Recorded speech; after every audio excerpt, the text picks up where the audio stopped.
sekarang materi terkait dengan privasi dalam etika dan juga filsafat komunikasi.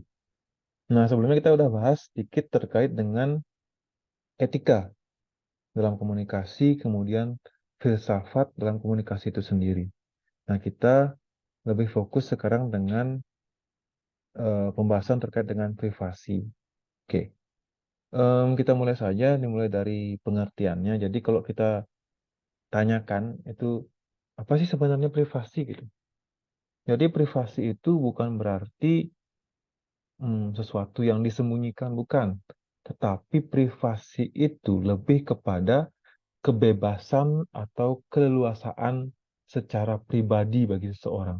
Bukan nutup diri sendiri itu loh. Nah, di sini juga bisa dilihat bahwa privasi itu sendiri adalah kemampuan seseorang untuk mengatur informasi mengenai dirinya sendiri. Jadi ada proses di mana seseorang itu harus mampu mengatur informasi tentang dirinya sendiri untuk diberikan kepada siapa, sebatas apa informasi boleh diberikan ataupun disampaikan kepada orang lain. Nah, begitu juga teman-teman di sini yang nantinya akan menjadi penyuluh agama Hindu harus memikirkan hal ini. Jadi, harus mampu teman-teman mengatur informasi yang telah teman-teman miliki dan menyaring seberapa banyak informasi bisa disampaikan kepada masyarakat, kepada em, orang-orang yang akan mendengarkan Dharma Wacana ataupun eh, arahan dari teman-teman di sini. Nah, terakhir bisa dikatakan juga bahwa privasi itu adalah hak dari masing-masing individu untuk menentukan kapan, bagaimana, dan untuk apa penggunaan informasi tentang mereka itu dalam hubungan dengan orang lain. Jadi misalkan seperti ini, teman-teman punya sebuah informasi atau data pribadi. Teman-teman itu memiliki hak untuk menentukan kapan, kepada siapa, atau bagaimana, atau untuk apa data atau informasi yang Anda miliki itu berhubungan dengan orang lain.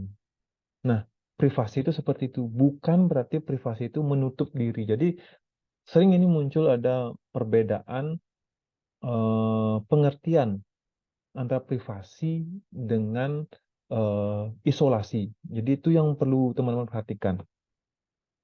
Em, Kemudian kita akan membahas tentang kerahasiaan pribadi. Jadi, kalau dilihat di sini, ada juga sebuah kemampuan sekelompok individu atau seorang individu untuk mempertahankan kehidupannya. Ini terkait dengan urusan personalnya dari publik.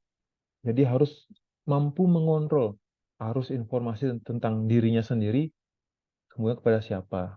Nah, belakangan ini teman-teman kan lihat kan, jadi di dalam media sosial itu banyak kadang-kadang orang yang eh, menginput atau mengisikan atau memberikan informasi pribadinya di media sosialnya.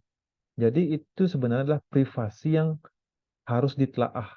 Apakah data tersebut boleh diperlihatkan ke publik atau tidak?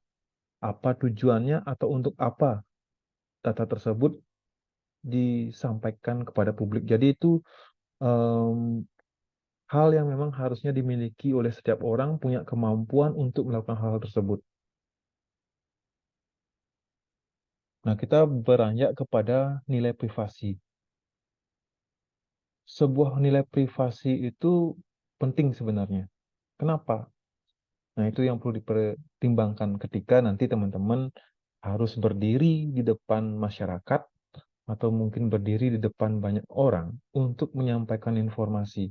Jadi disinilah tantangan teman-teman yang nantinya akan memberikan Dharma Wacana, kemudian yang akan mengambil sebuah sloka yang akan disampaikan kepada orang lain, atau mungkin teman-teman di sini akan menyampaikan sebuah hasil penelitian teman-teman kepada masyarakat, itu harus tahu nilai privasi sampai di mana.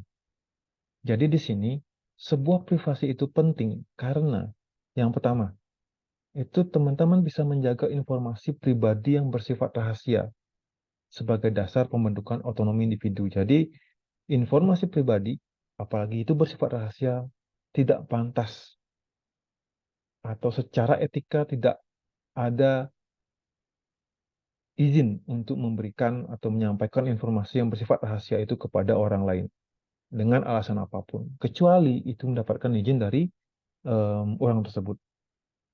Kemudian yang kedua, privasi itu juga akan memberikan perlindungan sebenarnya pada diri sendiri terhadap pendapat orang lain. Biasanya pendapat negatif dari orang lain. Jadi dengan menutup segala informasi dari diri, tidak sekenanya teman-teman menyampaikan informasi kepada orang lain, itu akan melindungi teman-teman dari pendapat negatif dari orang lain. Kemudian dalam privasi juga itu bisa mengontrol reputasi seseorang.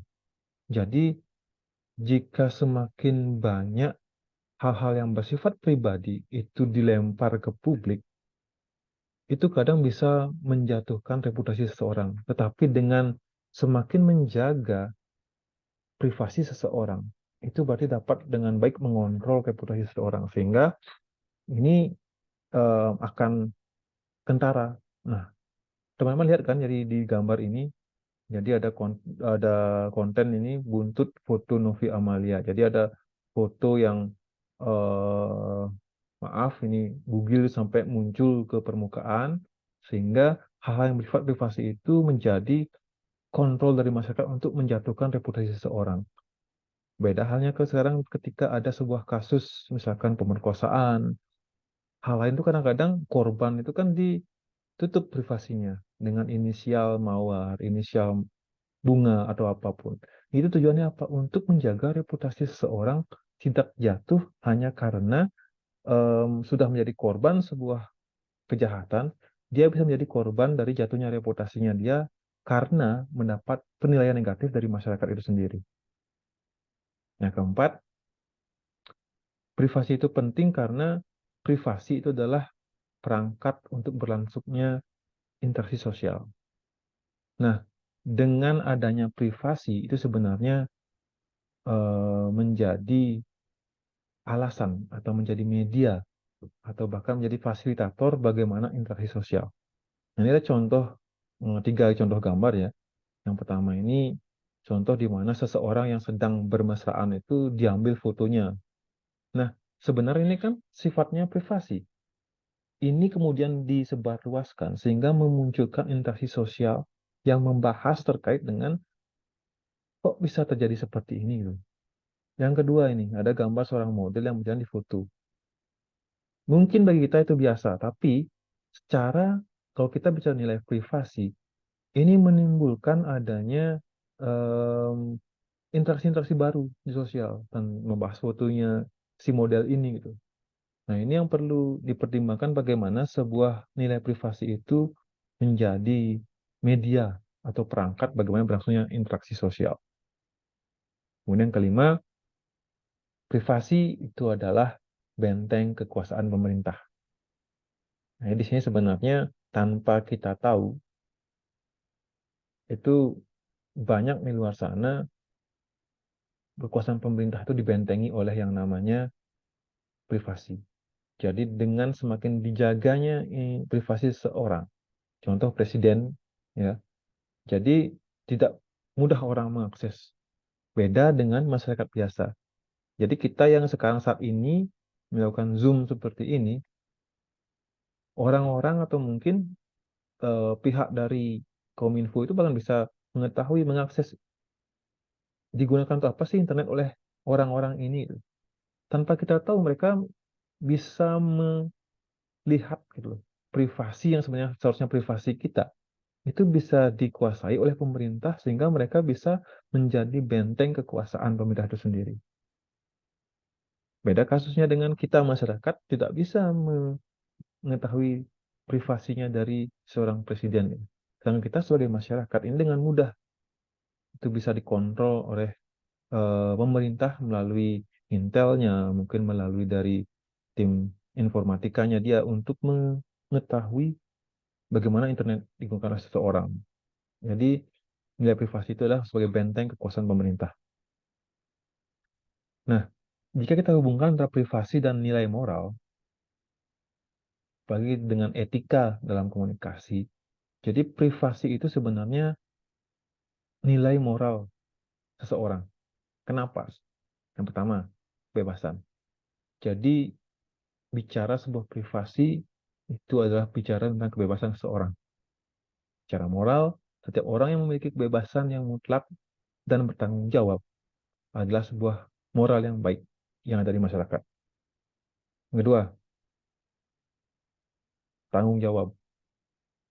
Jadi, sebuah privasi yang bertanggung jawab dapat dipertanggungjawabkan itu dapat menjadi sebuah nilai moral yang baik di masyarakat. Jadi, nggak selamanya privasi seseorang itu jika digunakan secara bertanggung jawab itu akan menjadi moral yang baik bagi masyarakat. Kemudian privasi sebagai hati nurani. Jadi, hati nurani itu terpengaruh pada privasi seseorang. Yang terakhir itu ada yang namanya prinsip kesadaran moral. Nah, ketika kita bicara sebuah prinsip keadilan kesadaran moral ya di masyarakat, itu ada 3 hal yang harus diperhatikan sehingga etika dalam komunikasi itu terjaga. Privasi seseorang dalam komunikasi terjaga. Jadi ada yang disebut dengan prinsip sikap baik, prinsip keadilan, prinsip hormat terhadap diri sendiri serta orang lain. Jadi 3 prinsip inilah yang harus dipegang oleh seseorang ketika melakukan komunikasi di masyarakat. Karena saat menjaga privasinya, menjaga informasi sebatas apa yang dilakukan, dia harus tahu bahwa sikap baik seperti apa yang bisa diberikan. Keadilan seperti apa yang sebenarnya adil untuk uh, masyarakat. Yang terakhir itu bagaimana menghormati diri sendiri, menghormati orang lain itu sangat berhubungan dengan menjaga privasi seseorang. Nah, saat ini, jadi ini dalam media terutama, jadi media massa saat ini, media sosial pun juga mengalami banyak problematika berkaitan dengan privasi. Jadi, salah satunya adalah seperti sumber berita, konsumen, dan sumber media. Nah, ini akan kita bahas ke depannya terkait bagaimana problematika sebuah privasi dalam media sosial dan juga media massa.